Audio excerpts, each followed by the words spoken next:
faculty, staff, and students at the New Hampshire Institute of Politics at St. Anselm College. I'd like to welcome you and thank you for joining us this evening.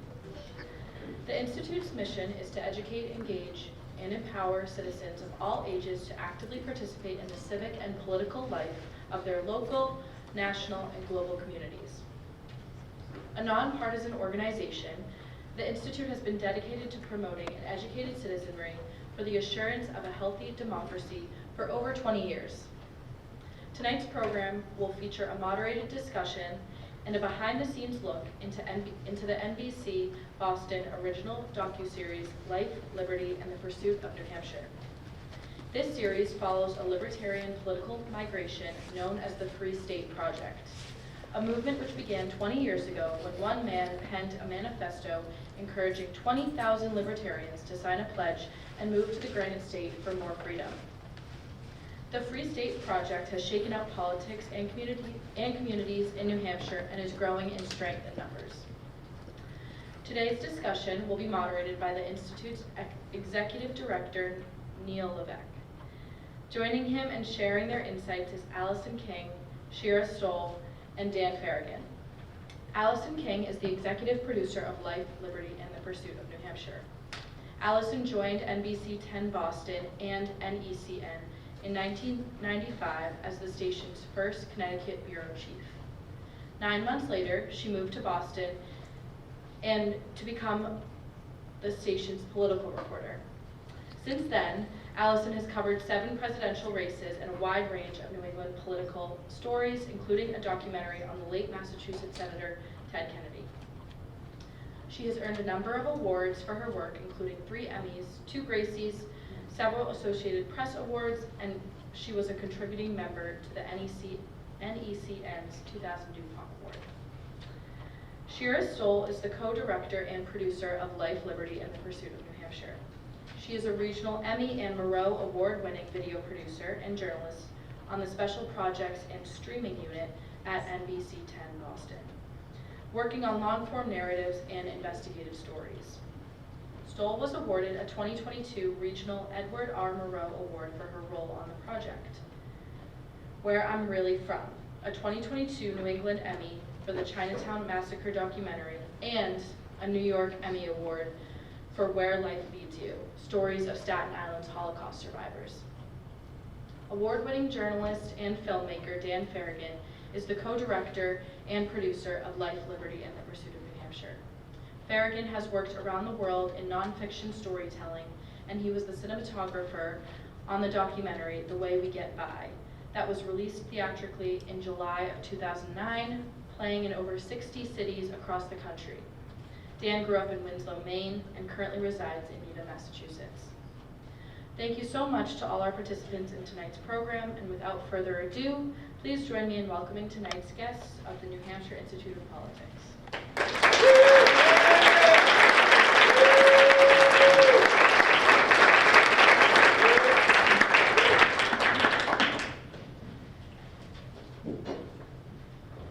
Welcome, everyone.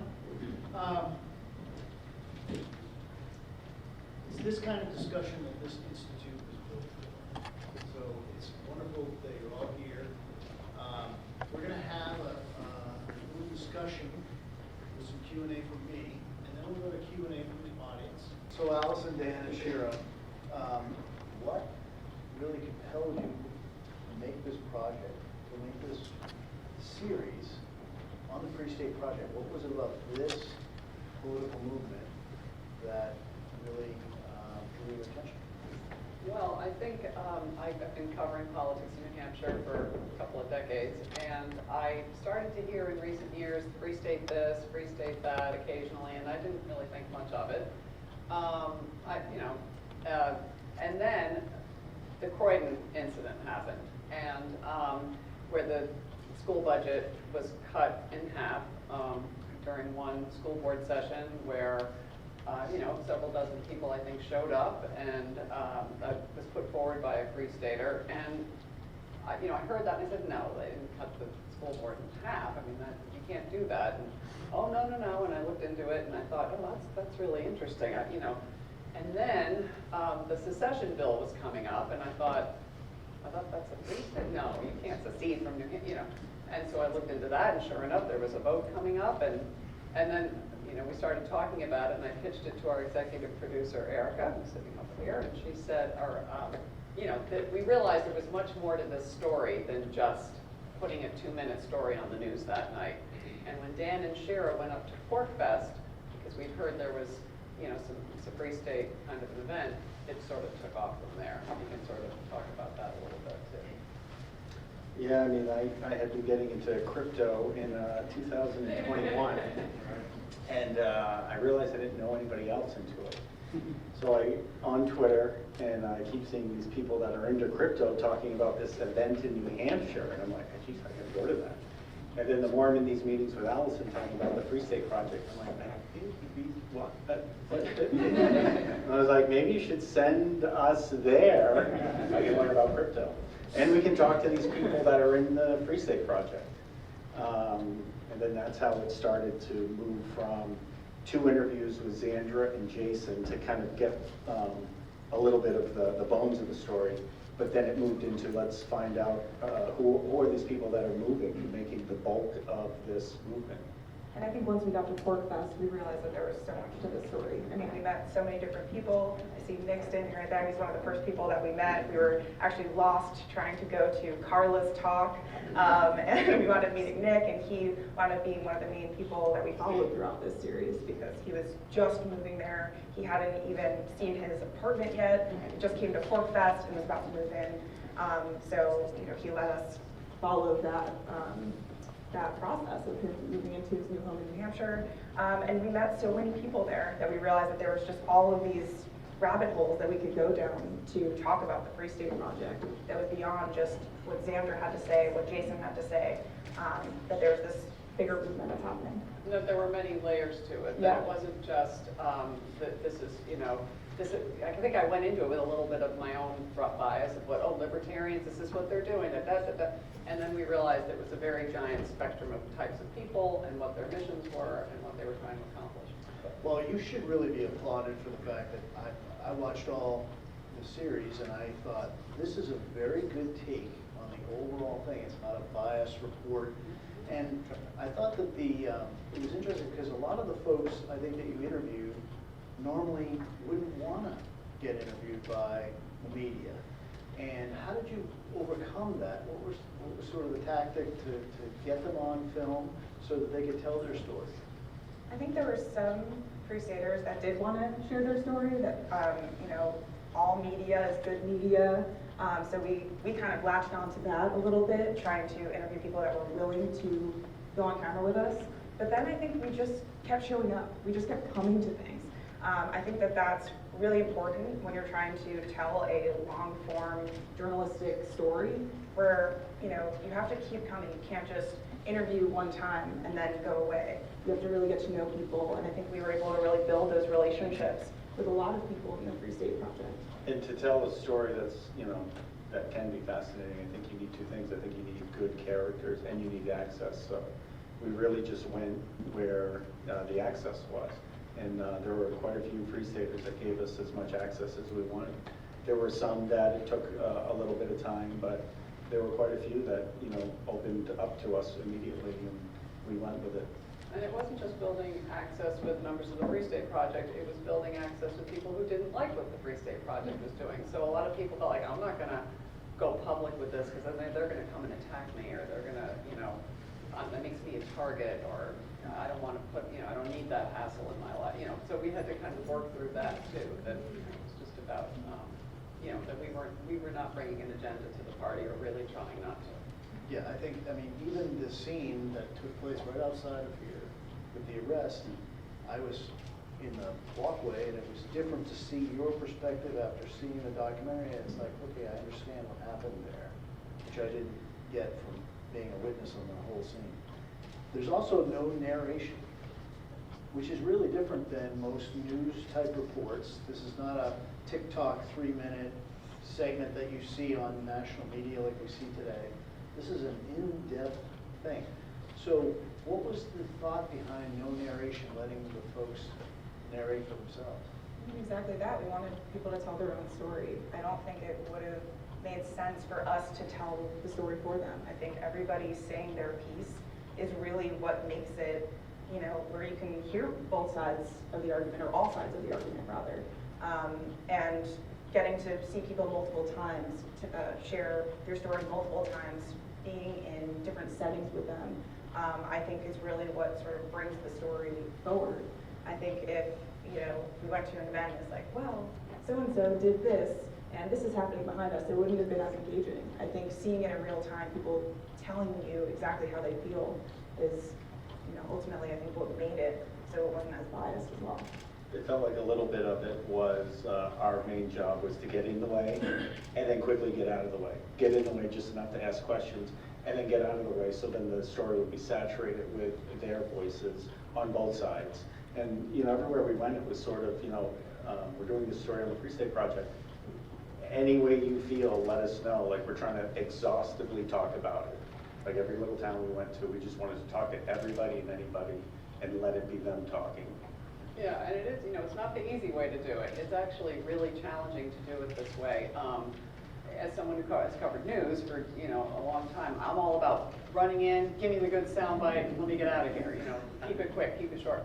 And this was about not only telling your story, but, and then some. Give us background, give us, you know, because you had to make sure all your bases were covered in the edit room, and it's, you know, it can be exhausting. It just, and there is an editorial process, obviously. When you have 2 hours of video of an interview, you've got to pull the gems out and figure out how to tell it in a way that you're not tipping the scales, but saying it, you know, making the point that they wanted to make. So, you know, and these guys who did most of the editing of all, or did all the editing, it was really challenging, but worth it, I think, in the end. Did the station just give you the latitude? I mean, usually, as you mentioned, it's the in and out, get the shot, and you know, the station's not going to say, we want you to do an 11-part series.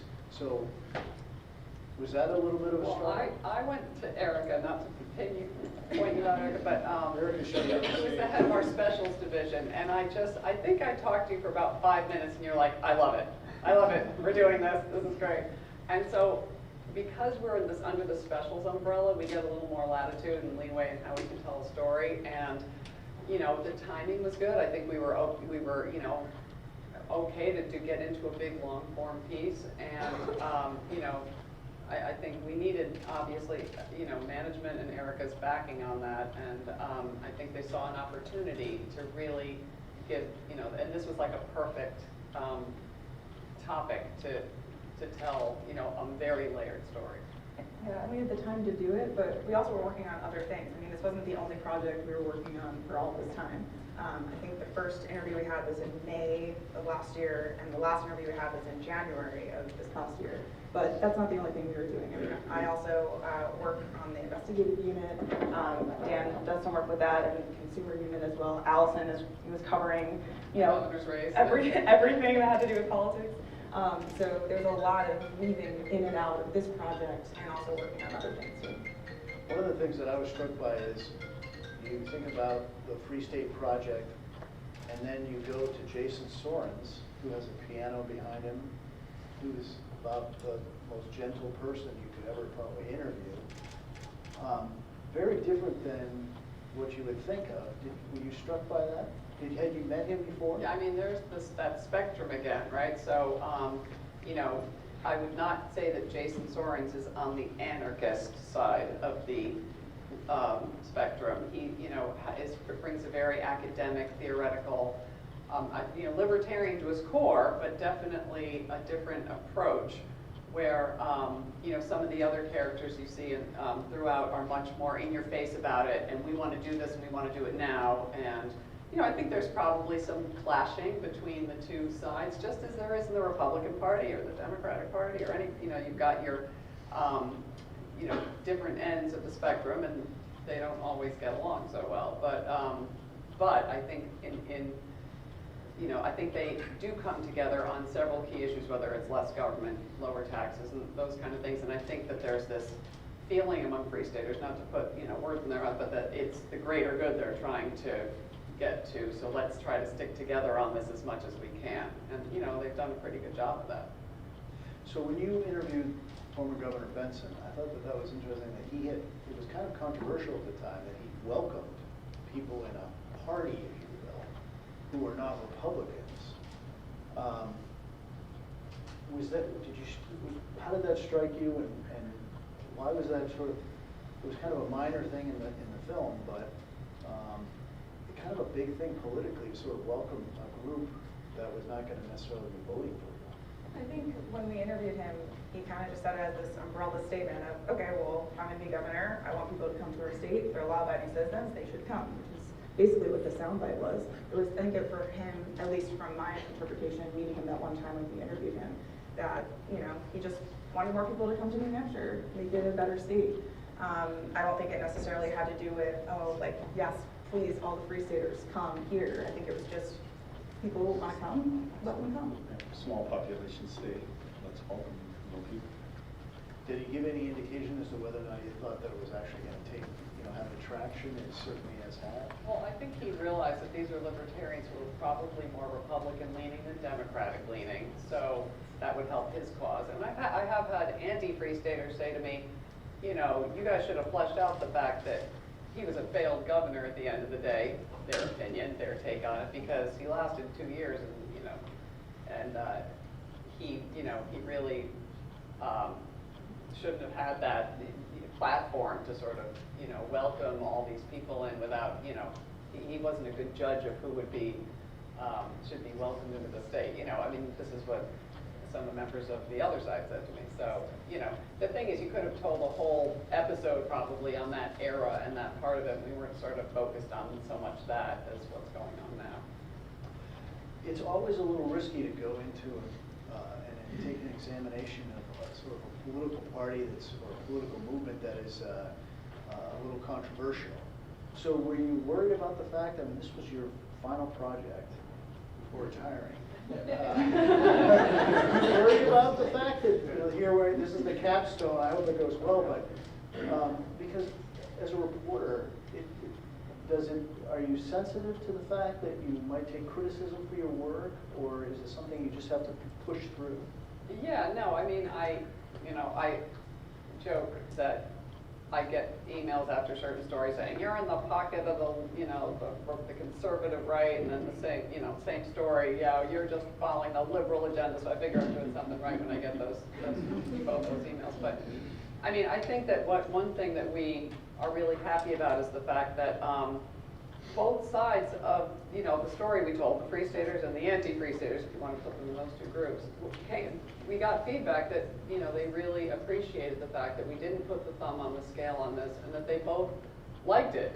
That I had Free Staters say to us, "Thank you for letting us tell our story in our own words and not like trying to put your own slant on it." And I had others say, "Thank you for shining a bright light on what some of these, kind of crazy people are trying to do to our state." So I feel like, we kind of managed to strike a good balance there, and I feel, as a journalist, I feel really good about that. So before we go to questions, I want to ask all of you, what is the final takeaway you hope that viewers get in watching the whole series? What's the final thing that you hope that they see? I don't think the Free State Project is going away. I think there are going to be more and more people moving in. I mean, we've seen it. There are always new movement parties that are happening. And I think however you feel about them, just know that it's going to be there and it's not going away. Very interpretive, whatever anybody sees. I hope they come away with that. But personally, I found that I met like the nicest people on both sides. And that's something that I'll take away. That in a way, when you do a political story, it's like the political affiliation comes first. But once you sort of crumble that up and throw it away, like you're left with these amazing people on both sides that live these extraordinary lives in their own way, and that's so, I don't know, somewhat of an underdog story where everybody's sort of fighting for what they believe. Yeah, I think Dan makes such a good point. I think that one of the things in politics, it's so easy to throw someone in a stereotypical bucket and just, we're all guilty of it on some level at some point, but I think by fleshing it out and getting to meet characters and see them in their home environment, and they have kids and they go to work and they have jobs, and you realize that no one is as, and I feel this way about politics in general, political characters are as amazing or horrible as they're ever portrayed, generally. There's exceptions. No names mentioned, but you know, that you really have to do your homework and learn about, you're responsible for finding out your own information and doing your own digging and coming to your own conclusions on a lot of this stuff. Well put too, Dan. We see that here as well. So we're going to go to questions from the audience, and we have the microphones that I mentioned earlier. So who has a question? How about right here in the red checkered shirt?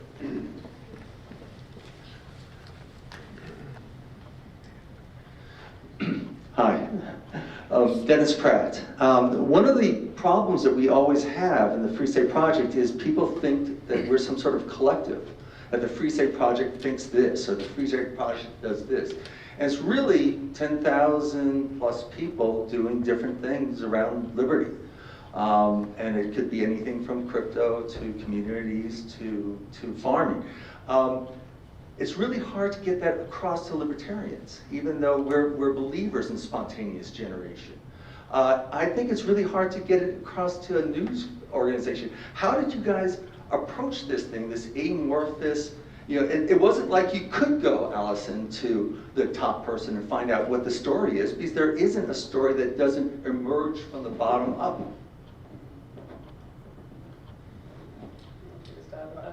I'll start with the fact that the Free State Project is so decentralized is somewhat of its superpower, but also maybe why it moves at the pace it does. Everywhere you go, different pockets of New Hampshire have their own flavor of it. But that keyword decentralization, I think, you know, people should keep coming back to, because there is no head of it that you can go to and that is going to make a decision one way or the other. And you know, I'll pass the baton. I think we almost tried to. So when we first got to Pork Fest, you know, Dan and I went immediately to Carla because we heard that she was organizing it, and then we heard that you were organizing it, Dennis. And so we went to you both first to try to understand. But then we realized while we were in Pork Fest that there were so many different voices and so many, that, you know, the spectrum that Alison was talking about before. There's anarchists, but there's also people who just want low taxes and you know, don't want to be as involved in politics. And so it really ranges from all of that. And I think we were able to get that by just simply talking to people and talking to people on the other side too. Not only just within the Free State movement, but you know, even talking to people like Xandra, who's been, you know, as you just saw, tracking the Free State Project, you know, understanding candidates, and it's interesting to hear her perspective about it too, and you know, and gave us another perspective into the Free State Project also. Yeah, you know, one other point you had said about the Free State is growing and you don't think it's going anywhere, and that may well be true. But I do think that a few key things happened this year that have really activated the anti-Free Staters and got them to sort of, you know, pay attention and realize that they maybe had their head in their sand or just not, you know, getting involved enough, whether it was the Croydon situation and now, you know, that little town, all of a sudden, I think there won't be many unattended school board meetings in the near future there. And what happened, you know, with secession, I think people thought, you know, there are a lot of people who thought that's crazy. We don't want to do that as a state. We don't want to secede, and they're kind of awakened to that kind of a thing. Or what happened with Gunstock Mountain, which you could argue whether or not that was Free State involved, or some say it was, some say it wasn't. But you know, there were people that really, you know, panicked about losing the, you know, or having the mountain change in a way that, you know, the community didn't want. And so I think there have been some high-profile things, and probably over the decades that there have been other episodes that have caused people to sort of ebb and flow of how much attention was paid. But I do think that this year there was a bunch of things that have caused people to sort of, you know, pay closer attention. So it'll be really interesting. I think this next decade for the Free State Project will be extremely telling to see what direction it is going in. Another question? There's one right here. Hey, so Dan, stand up. Yeah. So Dan and Shira, you've now had either the privilege or punishment of speaking to libertarians for over 100 hours, probably several hundred hours. Very, very few humans have actually done that. And so I was curious if there were any ways in which your own perspective was moved for or against the libertarian position on various issues. Did doing this documentary change your own perspective on anything? I found, do you want to find Please. it? Okay.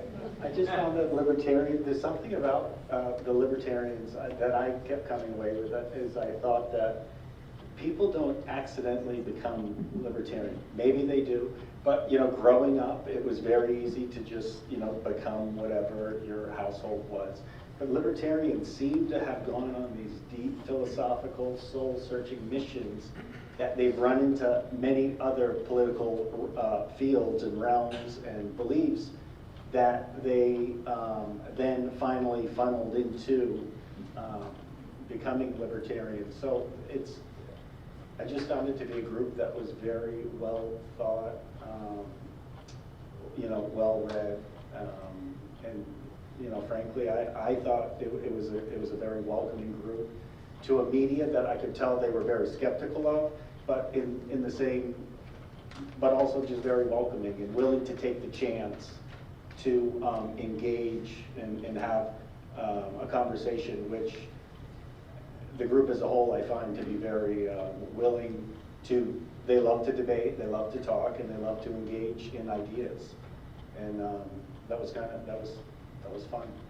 I think it was interesting too to hear the idea of the non-aggression principle, the don't hurt people, don't take their stuff. It comes up constantly in this, and that's because it's all we heard all the time. It was like a constant thing. Anyone we talked to, it was don't hurt people, don't take their stuff. That's what we agree on. And so that was interesting for me. I didn't really know that about libertarians. I didn't know that that was a philosophy that every libertarian abides by. I think for me, it was an interesting way to look at politics. I mean, we're journalists. We tend to, go to, okay, this person's going to win, probably going to win, so we only talk to that candidate.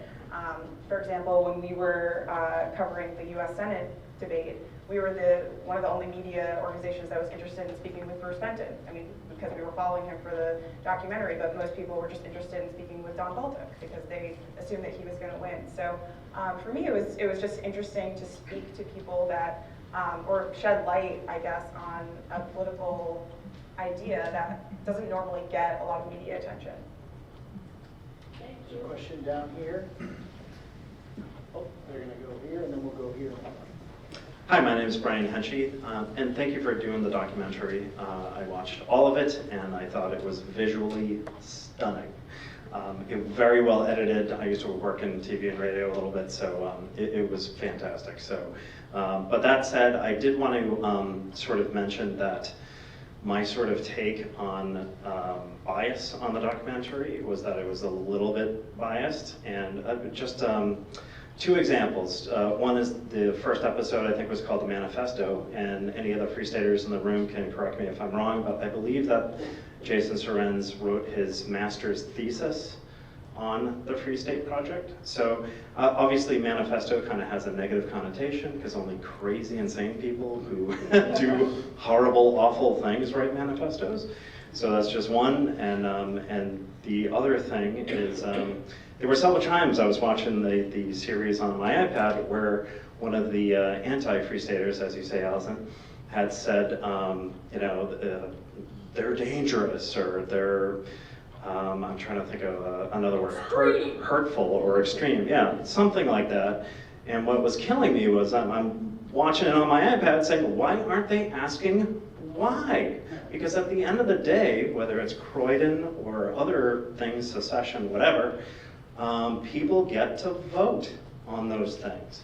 So what I really appreciate about the Free State Project is that there's a debate about things. There's discussion. And at the end of the day, we're a constitutional republic, and we have a debate about those things, and people get to vote. So I don't see what the harm is in having a debate and having a discussion. But to bring it back to my question, when people would say things like that in the documentary series, they're dangerous or the like, why wasn't there a follow-up? Okay, exactly how are they hurting anything? Because at the end of the day, there gets to be a debate about this, and majority rules. Thank you. Thank you. Well, I mean, I guess, first of all, the word manifesto, I believe, was a word that we took from Jason. I believe he used that term. He sort of grabbed onto it. I'm not 100% sure, but And then to your other point, about people being dangerous and how could that, I think one example would be that the Free Staters are trying to present themselves as, oh, we're non-aggressive, and but behind the scenes, they're plotting, I'm just, they're plotting how they're going to dismantle things. For example, the education system, or the school system in Croydon, that they're going to kind of quietly go in and get school board positions and do this and that, and then the next thing you know it, you're going to cut the school board budget in half. And some of them might say, they're not going to do that. That's crazy. No one will allow that vote to happen. Well, when you're not paying attention or going to your school board meetings and you have a low, maybe perhaps a slightly lower turnout, yes, you can do stuff like that. And I think that a lot of people felt like that was their whole method of how to educate people in town was dangerous, and taking the arts programs out or sports programs, and you can debate what exactly the plan was, but this was that's not the way they want their children to be educated. So but I think that would be what they would classify as being dangerous. And I would say that we did ask those questions of like, what is it, why are you saying it's dangerous? Why? I mean, and I think that those arguments come through, whether you agree that they were dangerous is a whole other thing. And I will say that obviously this is edited, right? Like this isn't just like a Q&A session with us and then. So obviously a lot of our questions are edited out. We do have hundreds of hours of footage. But I think, for example, like a secession vote for some people might think that it's dangerous because, like all the questions that would come with being its own country in New England, or a school budget cut happening, and maybe your child is a musician, and then arts are cut, and then like do you go to privately funded? People have obviously different ideas of what they believe is dangerous, and so we put those kind of extremist words in the film on purpose because those are the words that are being used in the community. I think it's in episode 7, there's a whole little montage before the episode starts where, Carla, Lily Tang Williams, a few others are talking about how they're constantly called these crazy radicals. And I put that in there on purpose because that is the rhetoric that is being said. And I think that from working on this, we were able to understand why some people do think that things are dangerous, but also why some Free Staters might think that they're not. So I think it really is sort of that open to interpretation of, when you're watching it, if you feel like it's dangerous or not. And I think it speaks to a little bit of that gap, that pocket of air where Free Staters and anti-Free Staters, if we call them that, they don't inhabit that same space and talk. So there's an unknown there, right or wrong. They don't, like, we would talk to each side, but we could tell that each side wouldn't talk, and there's a little bit of, worry about what that other side is going to do because they don't know them, I guess. they should stop banning us from their thing. There's a question right down here. But there's always a vote. Hi, my name is Devin. I'm from New Hampshire. I grew up in New Hampshire. I live in New Hampshire. And so I've been in this room so many times at the IOP. And so I, am certainly aware, as we all are in New Hampshire, how people are very interested in New Hampshire politics, whether it's outside state media or, political groups coming to New Hampshire when it's advantageous. But the setting of it, of course, us being here at the IOP and at St. A's is also interesting because Jason Sorens, used to work here. And so, to you three, of all the places to do this event, why St. A's? And is that because of that connection? And not to interview the interviewer, but what is St. A's, and how does that work into the story of all this? St. A's was the first place I thought of, and forget Harvard or this or that. This is where the political action is, as I find, especially in New Hampshire. And I've been coming here for all kinds of political stuff for decades. So I just thought, wow, if St. A's would be willing to have us, what a great place! In the state where it's happening, get out of Massachusetts because this it's not where it is. And so I, you know, it was the first place I thought of. Yeah, I mean, St. A's to me feels like hallowed ground. I've been coming here with Alison, you know, for the past 15, 20 years, and it's, I mean, what a joy to just walk the halls and see all the, you know, the living museum, all the pictures of politics and media. But yeah, it's kind of a joy. Are you suggesting like that this was not a great, or like not the most appropriate place, or what? What's your just point? knowing that he was here, you know, it's. Oh, well, he has left. I mean, I know he was here. That was actually sort of, didn't even factor into like my decision making at all about it, honestly. I mean, that was I'll take it a little bit. So Jason worked for the college, not at the Institute of Politics. The entire time that he was here, I've met him, I know him. Again, I find him to be a very gentle, very much an intellectual person, but he wasn't involved with the Institute of Politics or in any of the decision making. I don't think he probably ever, maybe he came to an event, but I can't see that far in the back. And the reason Alison is because Alison has spent so much time doing interviews from the back of this room. Yeah. But again, as I mentioned in the beginning,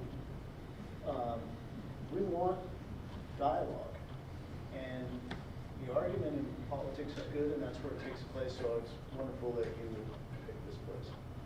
Yeah, this place is great. So we got a question right here. I'm going to try to get to everybody.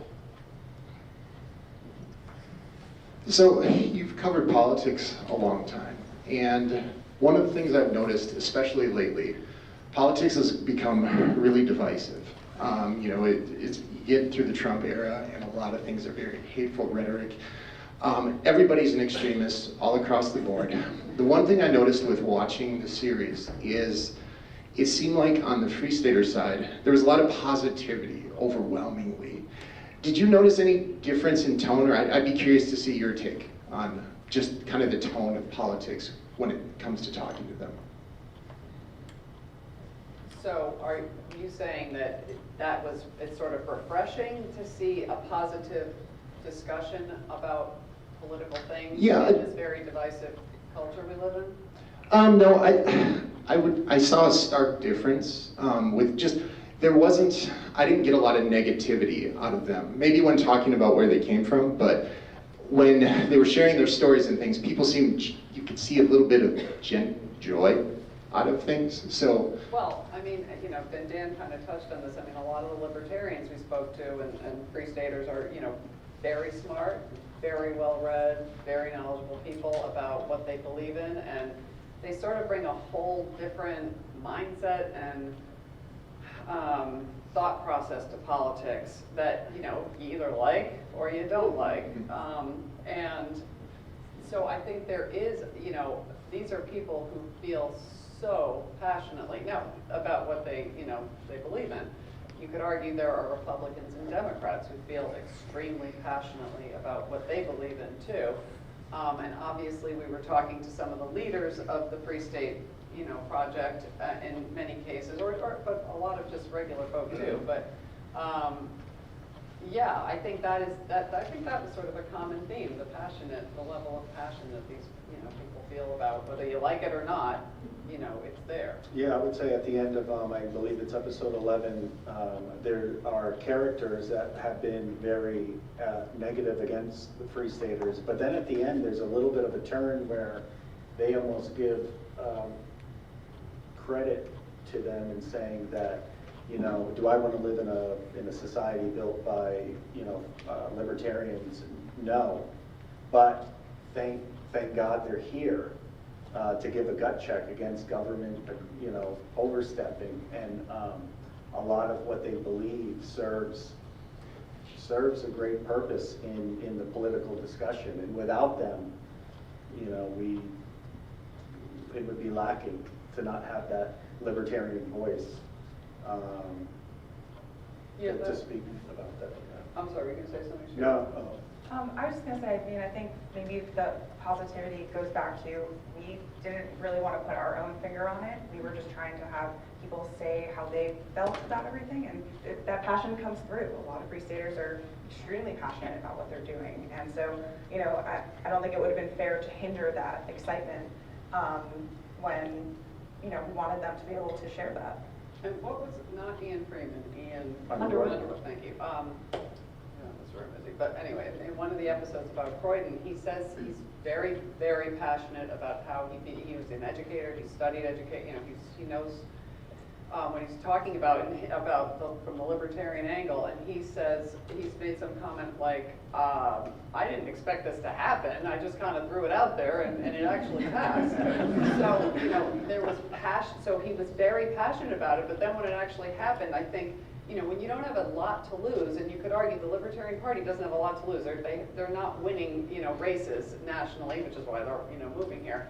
And so they can kind of go out there and be bold and do, dramatic things freely because they've got nothing, if it works, amazing, and if it doesn't, well, they're no better off than they were. So someone like Ian, when Ian said that, I thought that's so interesting, where someone else might have been guarded or taken a more incremental approach, he's like, let's try throwing this out and see if it happens, and then it actually did. Okay, right here.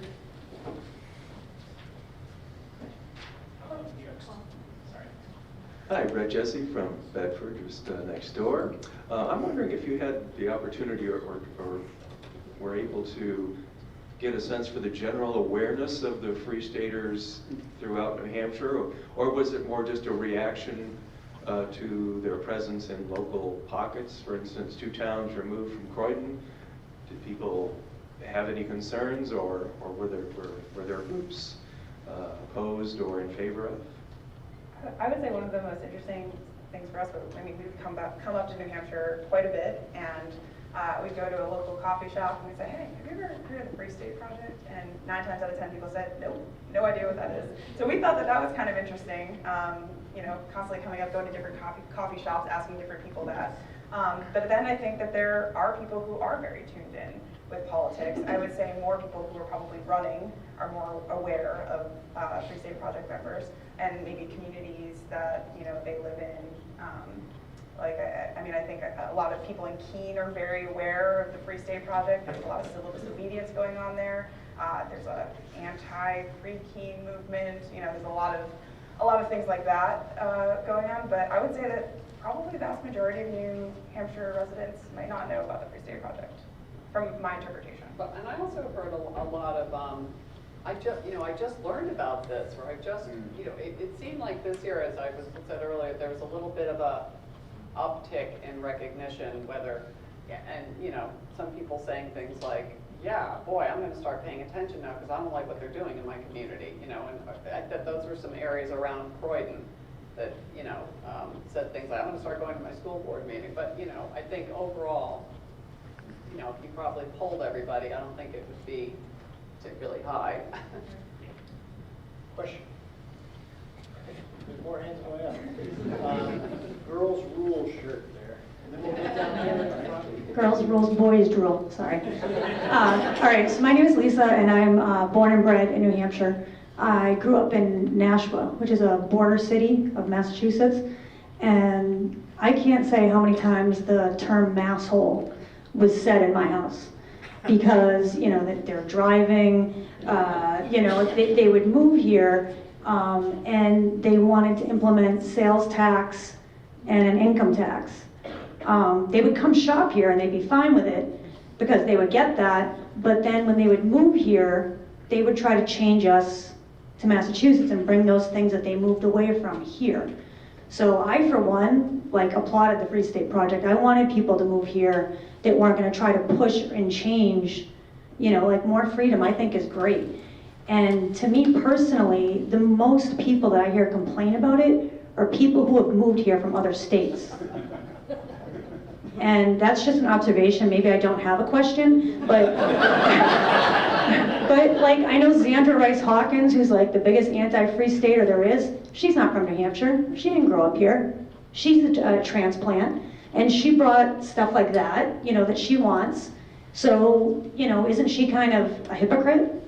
Because she's trying to change stuff too. So, I don't know, that's just my 2 cents, my observation as having grown up here. Welcome to the Free State Project. Down front, is there any questions? Right here. Hi, my name's Hope Damon. I live in Croydon. I've lived in Croydon for 37 years. I'm responding in part to the person who said there's always a vote. Yes, there is. But if the deceptiveness of what is going to be voted on is no one except the handful of people supporting a move know about it before the meeting, it's not on an agenda, you're not creating a balanced opportunity for people to vote. So we had a 20-14 vote to slash our school budget by 53%. And there was no plan of any kind of how what remained of the budget would educate our children. And so we did, in fact, have a vote 7 weeks later. By a vote of 377 to 2, we restored our school budget. And I'm a state rep now. I was on my path to doing that anyway, but thank you to the Free State Movement for kicking my butt. You're welcome.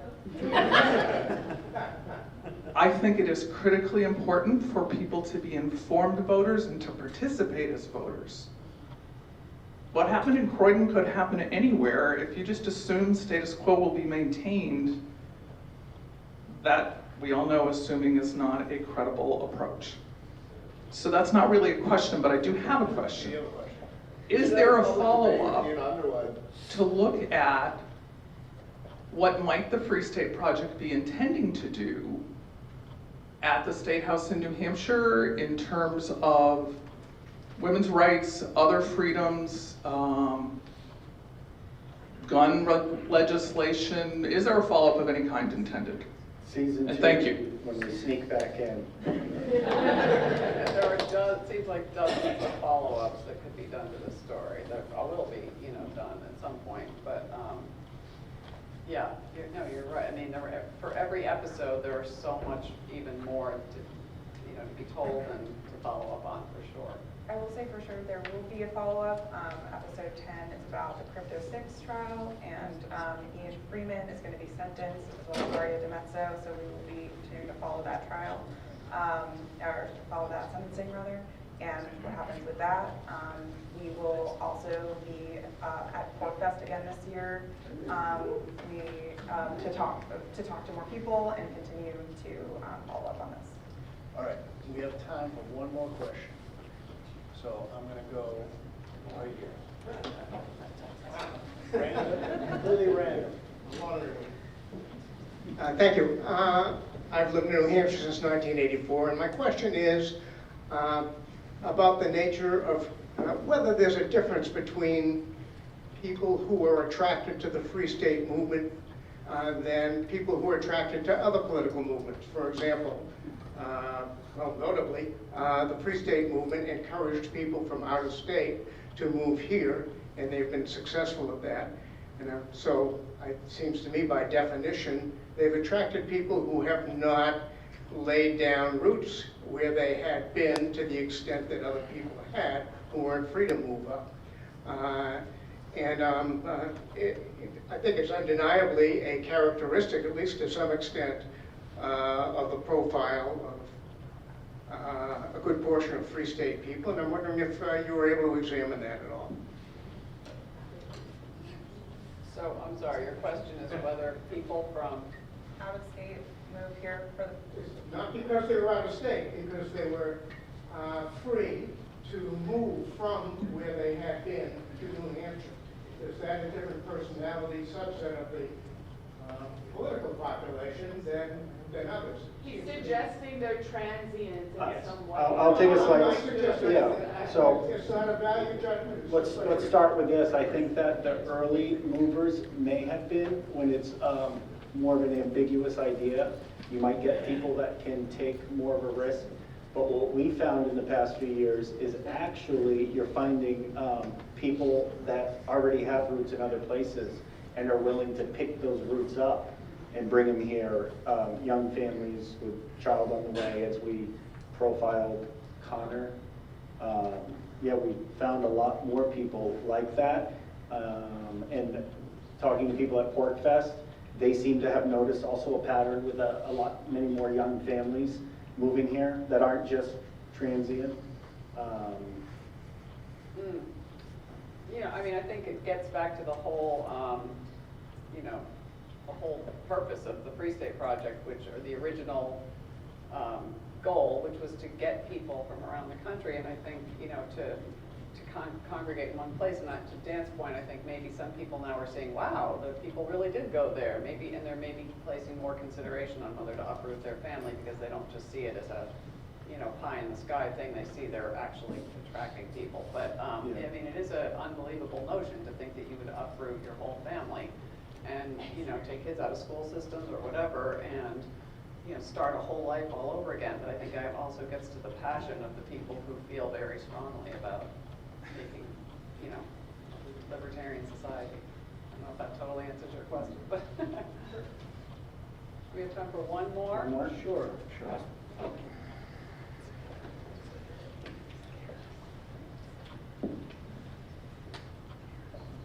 Hi, thank you. My name is Karen Steele, and I just wanted to point out that not all the Free Staters are as kumbaya as everything was stated in the documentary or has been talked about tonight. For example, one of the Free Staters in this room came to our school board and screamed at them, "We will find out where you live." I've listened, as I was preparing for going before the Ballot Law Commission, I was listening to the Free Talk Live, which is the 3-hour talk radio that they have, and those people were vicious. And they had sent out my picture, my email address, my phone number, my address, encouraged all of their followers to come visit me. I had to have the police have increased patrol past my house because I had no idea what was going to happen. And then also when we were at the Ballot Law Commission, the Ballot Law Commission said that it wasn't their jurisdiction. All the Free Staters were asked to step outside into the lobby, and we could hear them out there, and they were screaming, you know, where is she? She's got to come out sometime. And everybody in that room, to the point where the Secretary of State, David Scanlon, and 2 other gentlemen had to escort me to my car. And as they were escorting me to my car, the Free Staters were in my face with cameras and screaming, "Why are you a baby murderer?" And so I just want to point out that it's not 100% kumbaya, as has been pointed out. Is there a question? Why didn't you point out the part that wasn't kumbaya in the documentary about the Free Staters? Well, I think that we did, and I think that, I mean, you shared your story in episode 4. I mean, I think it goes into that. Maybe it doesn't, you know, fully say the part about the police patrol and all of that, but I think that we do share it. I think that was the goal of the whole thing, was to show that, you know, some Free Staters believe this, some Free Staters believe something else, some anti-Free Staters believe this, some anti-Free Staters believe something else. I think that was like the whole part of making this was to show all sides of this. And I mean, I think you did see people in other people's faces, you know, that in a what some people would say an overly aggressive way, you know, and in the parking lot, as a matter of fact. So I think that, you know, there was some of that going on, but thank you for making your point, and, you know, point well taken. But just going off of that with the, I mean, there was an arrest that happened outside of here. It was for a Jeremy Kaufman protest, and I mean, that is showcased in episode 11. It opens up with that. So I think we were trying to be as fair as possible to show parts of that, and then also show other parts. I don't think that, I think that was part of trying to make it as balanced as we possibly could. Well, I want to thank all of you.